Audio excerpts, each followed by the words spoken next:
Welcome to Arts Talk TV. We're putting a spotlight on creativity.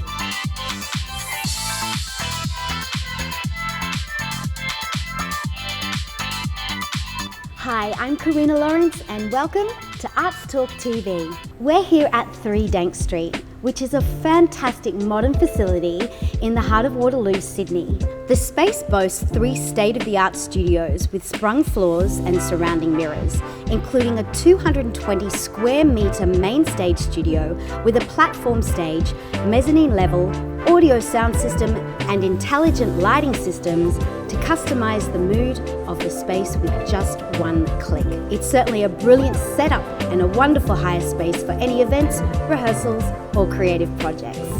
Next up on the show, I am so excited, inspired and honoured to introduce you to Australia's icon of the stage, theatre and film and television, the world-renowned Miss Kelley Abbey. Welcome to the show. Thanks for having me. Such a pleasure and privilege. Let's just go back to where it all started from your point of view. What was some of those, highlights that really made you aware that you wanted to pursue this career? It was very early for me. I started dancing when I was 3 because my sister danced. I remember my mum pushing me in the pram to watch my sister dance at dance class. I was a bit of a tomboy, so I think it was kind of her way of making me turn into a little ballerina. I think I was about 6 or 7 when I was saying, this is what I want to do. So it was just this place that I could disappear into. From a training point of view, what were some of the moments that you felt that really enabled you to then go and pursue this incredible career that you've had? How would you say from maybe that time, what's different in today's, would you think? It's so different. I would go and do a million classes at my dancing school and I learnt from the lovely Sandra Breen.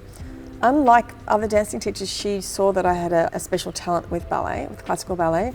So she made me go outside of my dance studio to the Queensland Ballet School and had ballet training with Mary Heath. I went and did a million classes and I just did lots of training and I guess what hasn't changed is I did a Stedfords. I did a Stedfords from 6 years old to 17.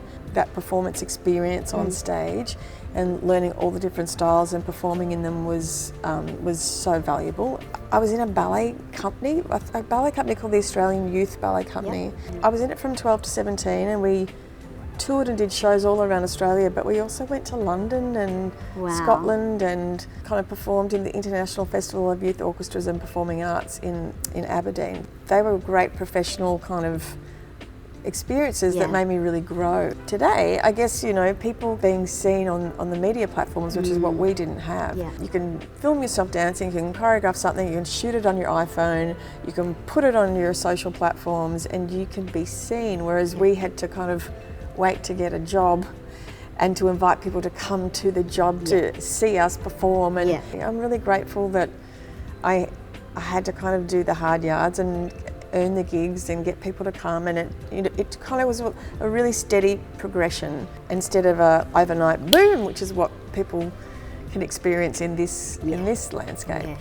With regards to social media, what advice could you give? Because I know the downside is how effective it can be with mental health.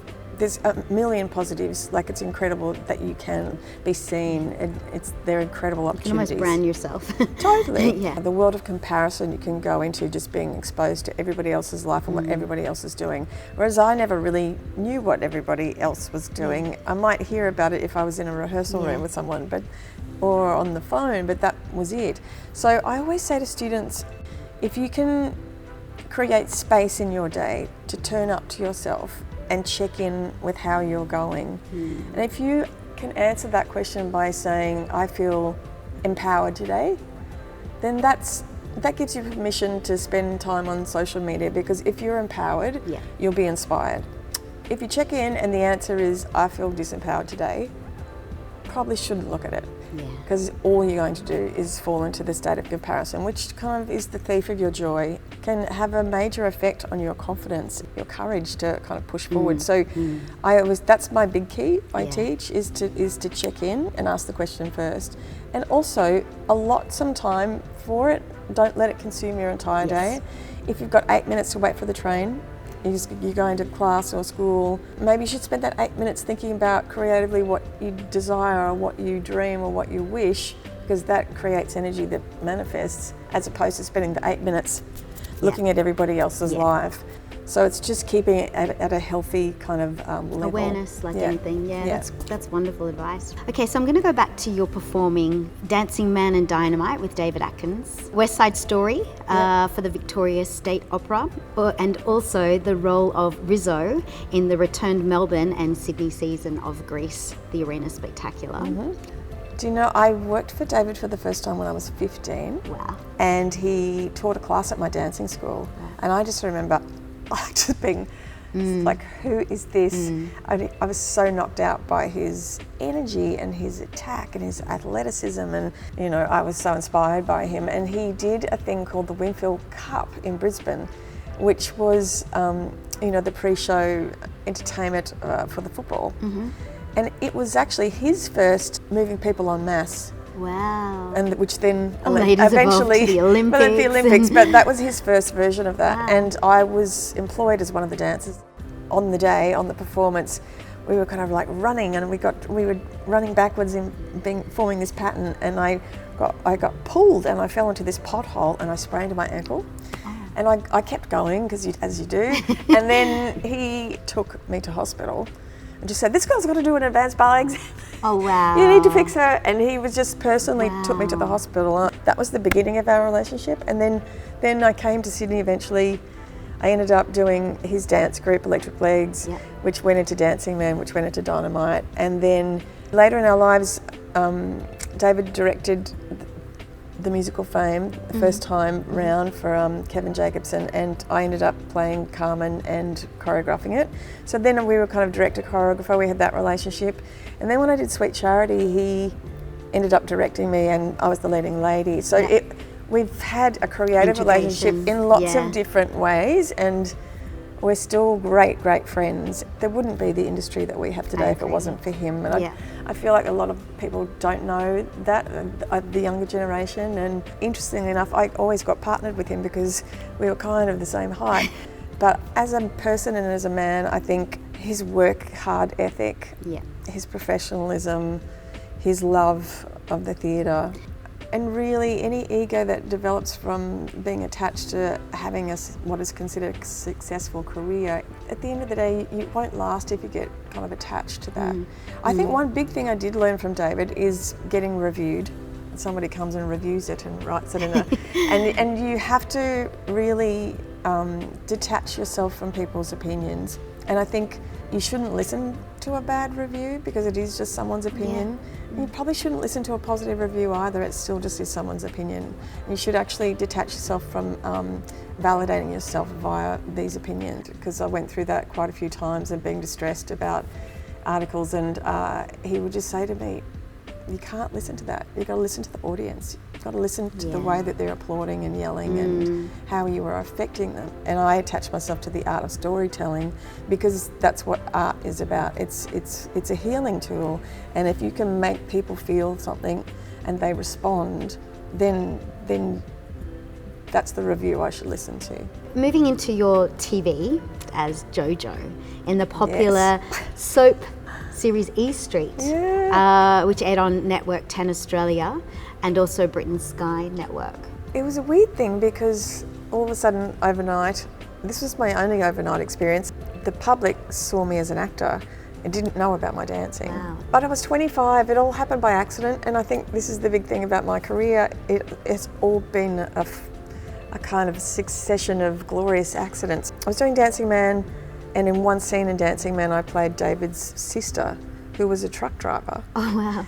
I came out in overalls and I did this kind of rough kind of version of his sister for this scene. It was a comedic scene. Yeah. And I'd never spoken on stage before, so that was a very big deal for me. For a dancer to open their mouth is always like, what? I remember doing that and being quite chuffed with myself that I could speak on stage. And anyway, back in the day, they used to write characters for that show and then they'd go scouting rather than bringing people in for screen tests unknowingly. So they saw me in that show and they left a note for me at stage door. Wow. Saying, "Can you come in and screen test tomorrow?" Wow. And I was like, what's a screen test? I was like, I didn't even know what one was. I was so, so ignorant and, uneducated in the craft.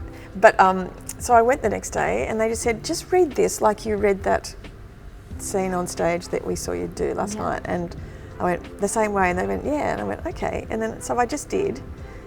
Then I came the next day and they put me in some wardrobe and I did it again. And Jojo was born. Jojo was born. And at first it was like a 2-month guest thing. And then I went back into Dancing Man and did a couple of different cities. Yeah. And then the character was popular, so they brought me back, and then I did it for 2 years. I loved that challenge, and I think that was a great education for me that actually then rolled into my musical theatre kind of performing, like, the leading role stuff that I've done. When I did that show, I worked with cameras every day. And so I started looking at cameras and I started imagining dance through the lens and what you could do with that. Wow. And I was watching the Steadicams, and I was watching the jibs, and I was watching it was kind of a great school of camera for me, which then kind of whet my appetite for dance. So during that period, I started choreographing a lot of music video, and actually creating it for camera and doing a whole music video on one Steadicam shot and all those things that I did at that time. So with regards to your TV, you were part of the ABC series Dance Academy? Yes, I was. Yeah. How did that open up for you? That was just a guesty thing. It was I just came in and played a choreographer in a couple of episodes. Yeah, and I know it was a really popular show, and I knew the lovely producer, and she was like, one day will you come in and do this? And I was like, oh, I'd love to. So yeah, that kind of worked out and was fun. Okay, and then you performed on many other television shows as an actor, dancer and singer. You sang at the 1997 Grand Final at the Melbourne Cricket Ground and the opening of the Olympic Stadium in Sydney. It was massive. There was something like 80,000 people there. Wow. And I remember having in-ears on because you couldn't hear yourself sing because it would bounce all over the place. And I just remember felt like I was in a fish tank, and I had these things in, and I could hear the crowd, and I was walking out in this red dress, and I had one of those moments where you kind of zip outside of yourself and you watch it happen for a second. And I was like, what is look going at me, on? I'm like the little girl from Manala in Brisbane who's standing here singing the national anthem to this. How did this happen? It was an incredible thing, but that was because of Sweet Charity. That all happened because of that. Okay, so moving into musical theatre, we've talked that you were the leading lady in Sweet Charity and Fame the Musical, and you won as many hearts as awards. With Sweet Charity, you were the Green Room, the Variety Heart and the Mo Awards for the Best Female Musical Theatre Performer. Yeah, it was quite the honour, huh? It was pretty incredible because it was my first leading role, and I really got the role by accident. Okay. And I just finished West Side Story, and I was like, I didn't want to tour anymore. I just did a tour, and I wanted to be back in Sydney, and I wanted to choreograph because I was always performing choreographing. I kind of switched back and forth. So I went in as the assistant. So I took all the people through their paces in the 3 different cities we went to, and did all the dancing, and then I'd sit back behind the panel and come watch everyone sing and read, and then they were like, you sure you don't want to audition? And I was like, no. And so I was listening to people sing, and as you do when you listen to people sing all day, I went to the toilet in the break and I was singing in the toilet, and they heard me singing in the toilet. You sing? And I was like, oh, not really. Like, I can carry a tune, but I'm not a singer. And they, well, you learn this song. So I had to learn a song called Where Am I Going, which is in the show. And I don't know what it was. I think it was just where I was at in my life at the time. And I remember learning the song, thinking, I wasn't auditioning, now I'm learning a song to go in and sing, what's happening? And I remember learning this song, and I couldn't get through the song without crying. It just was something that really moved me. And I thought, well, this is great. I'm going to go in there with all these people I've been touring with and having dinner with and going to the bar with, and I'm going to make a fool of myself tomorrow because I'm going to go in there and I'm going to cry. I try to not look at them, which is what I teach, don't look at the panel. And I looked above them and I just thought, oh, look, Kelley, you're just here, just do it. And when you feel the tears coming up the back like this? Yeah. And I thought, oh no, no, please, don't. And then, I just cried. And then I finished the song. I'll never forget this because then I stopped getting me teary. And I looked at them all and they were deathly silent. And then I took that as, I've made the biggest fool of myself. But you won't see these people again, it'll be okay, you'll survive. And then I ended up getting the lead role and I was knocked off my chair when it happened, because I just could not believe it. And that's the thing, is like, you go into these auditions, people say, how should I be? You just be yourself. You're either the right fit or you're not. Yeah. And if you're not the right fit, something will be your fit, because I believe there's an audience for everyone's creativity. You've got to have confidence and belief in that. And I did it unknowingly. Like, I really just went in there, I was entirely myself, because I wasn't auditioning. I actually trained like I was going through the Olympics. I saw a naturopath, kinesiologist, osteopath. I had an oxygen tank side stage. Wow. Because Juliet Prowse played it in London and she had an oxygen tank and they heard that, so they got me one. Because I left the stage twice, I think, in the show. Yeah. Once was Big Spender, which was like, I wanted to be in that one. And the other one was to go underneath the stage, to come up through the floor. Like, I was on stage the whole time. You know, Neil Simon comedy, delicious, really dramatic heart pain kind of pathos as well, and I think so fulfilling. I found that part of myself, and my dad got to see me do that before he passed, which was a really big thing, and I'll never ever forget that experience, ever. It's a standout for me. Clearly meant to be. Yeah, it was absolutely meant to be. And now let's talk about Fame, the musical. Yeah. You both starred and choreographed. You won the Mo Awards for the Best Female Performer and Choreographer in a Musical, and the Green Room Award for the Best Original Choreography. Fame is like a boomerang that keeps coming back. That first time with David, I got the job to choreograph Fame through Kevin Jacobson. David came on after that. So then I was like, wow, this is so exciting. We get to do it with David, how incredible. We auditioned and we couldn't find the Carmen. And then I remember just Kevin Jacobson saying, well, why doesn't Kelley do it? I remember David saying, well, she'll have to audition. And I did. I went and learnt the songs and sang the songs and did the scenes for him. And then he rang me and said, I'm going to be very happy to stand by you while you play the lead role and choreograph the show. Oh, wow. Yeah. How did you find that?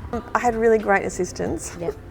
Amazing assistants, with Leanne Cherney and Jason Coleman at the time. I had David, obviously, but it was kind of like I had to step out and not be the character and create the show. And I remember a lot of times I was a chair sometimes, because that was me, and then I kind of learnt it as I was going, but I couldn't really land it, the character, until I was in that tech time. So I felt like I was behind the eight ball as the performer, because I was too busy choreographing it. And then on the opening night, as a choreographer, I didn't get to see how it went. Did everyone get the heads right on blah, blah, blah, blah, blah? Because I was in it. Yes. And then I became acutely aware that I have, as the dancers would tell me, I have eyeballs in the back of my head, because I could see, even when people are dancing behind me, that person's out, or this person, I just got really sharp like that. Detail. But that was what David used to do. I mean, that's what I learnt from David. And it was incredible, because I'd never got to perform my own choreography before. Wow. Then, years later, we went to South Africa to do Fame in South Africa with a South African cast, with David directing and me choreographing, and Leanne and Jason coming over. So we did it in South Africa, which was an incredible experience. 1999 that was, and then in 2010, I directed and choreographed Fame. Yes. With 8 people from So You Think You Can Dance. Yeah. And then I got the Helpman Award for that. Everything I dreamt about as a child is kind of manifested. Like, I remember seeing Fame 7 times at the cinema. I went 7 times to see that movie. Impacted you so much. Yeah, it really impacted me, and then it couldn't have got any louder in my life if it tried. I remember feeling that way about Grease too. Yes. And then I ended up doing Grease, the arena, twice, because I was in it and assisting Ross Coleman, and then Danny Minogue fell sick and I got shoved on stage as Rizzo, learnt the show in 3 hours and went on, and then ended up playing the tour 2 laps around Australia when Danny left, and then years later I choreographed the second Grease arena. So it's interesting, whatever you put energy into expands, whatever you focus on expands, and that's my big teaching point is, as dancers, we shift and manage and shape energy, but I wish we could spend some more focus on being able to shift and manage energy in regards to on what you're thinking and what you're feeling and what that creates in your life, and putting focus into imagining if things go incredibly well. Whereas I think we spend a lot of time imagining things going wrong. I think you were conscious of that like way back. All I knew is what I loved. I just would consume myself with it. So I didn't know what I was doing. I was just putting absolute focus into these things that then really vibrated. And I was manifesting these things. They're no course of accidents. Yeah. I've honestly imagined I was Liza Minnelli in my lounge room a million times as a kid, pretending to sing and dance and blah, and you know, and then I do Sweet Charity. It's the same thing. It's like that's why I say to people, careful about your 8 minutes when you're waiting for the train. You could use that really constructively and imagine what you want to do. Yeah. Because that's creating. From a mindset point of view, because obviously I know that's important to you, what would your process as Kelley Abbey be, whether it be for a role on a personal level with anything that you think does settle segments of fear? I teach that fear is here to stay. It's not going to go away. It's a survival mechanism. We're meant to have fear. We need to form a relationship with it. I can feel myself having the sensation of fear. Makes you the observer of it. So it detaches you. Yeah. I'm watching myself having the sensation of fear, but I'm also open to be able to look at new ways of approaching this. I open myself to new ways to have confidence about this thing. And a lot of the time, especially if I'm doing an audition, I mean, I hated doing auditions. I really hated them. It's really hard to put yourself on the line and because nerves come into it and get rejected, you know, and we get rejected many times. And sometimes you don't even know why. No, you never know why. So you create a story in your head. You do, and it's. I just go, wow, it's not to be taken personally. The casting kind of jigsaw is so. There's so much at play that there's no way that you can know. It may be your height. It might have nothing to do with your talent. Yeah. I fracture myself and I say, Kelley, wow, look at you being really frightened. Wow, look at you, you're almost about to vomit. Look at you, okay. You're like shaking. I'm going to actually mentally pick you up by the shoulders and put you in the green room because you're going to sabotage me. You stay there. I'll give you a place to be. You're going to stay there. You don't have to do anything. Here's your cup of tea, here's your blanket, here's your bucket in case you're sick.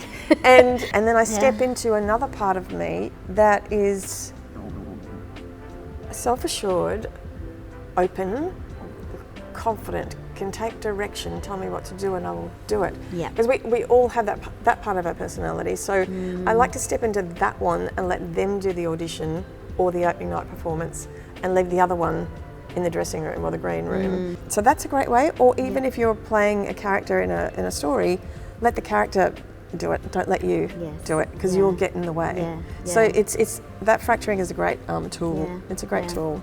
Moving into your choreography, I'll just go through some of your credits. Created for many television shows and specials such as the Logies, the MTV Awards, the AFI Awards. You were a special guest judge and choreographed some memorable dance routines for the Australian So You Think You Can Dance. And you were also invited as the only Australian to choreograph and create group routines for the American So You Think You Can Dance TV series. I loved So You Think You Can Dance. It was, I mean, I wish it would come back. Such a great platform, isn't it? Oh, it was incredible every aspect. For dancers to be, you know, in the front. Dancers should be honoured and recognised for it, and that show was one of the gifts, you know. I've been working on Dancing with the Stars for the last 4 series, and you know, that's ballroom dancing, but it was so great to have dancing back on television. Okay, you were the Australian judge on the NBC American series Superstars of Dance, working alongside Nigel Lithgow, Simon Fuller and Michael Flatley. Tell us about that experience. Well, Nigel came out to do So You Think You Can Dance. He came out, was a special guest judge, and that's when I met him. He sponsored me for a visa. So that's how I got to go to do American So You Think. They did Superstars of Dance, and it was kind of continents competing against each other, which was wild. And there were teams, and so part of the Australian team was, I think, Jason Gilkison was the team leader, and they had, I think, Reid Luplau dancing. They had one of the Sean from Tap Dogs. Yes. Every continent had a team of people representing their country and their culture. Wow. And then there were Eurovision all the of dance judges. almost. It was. And so I was the Australian judge, which was quite the privilege. But I found it very hard to mark countries against each other.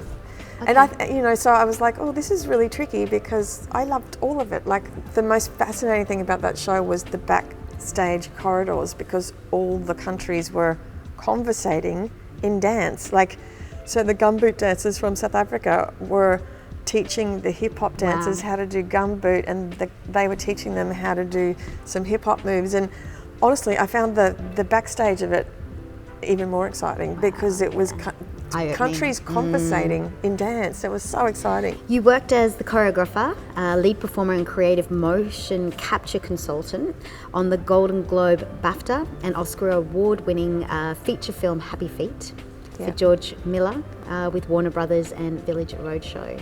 A fascinating time because I spent 4 years making Happy Feet, and it was full time because I was on many jobs. So I was choreographing the film.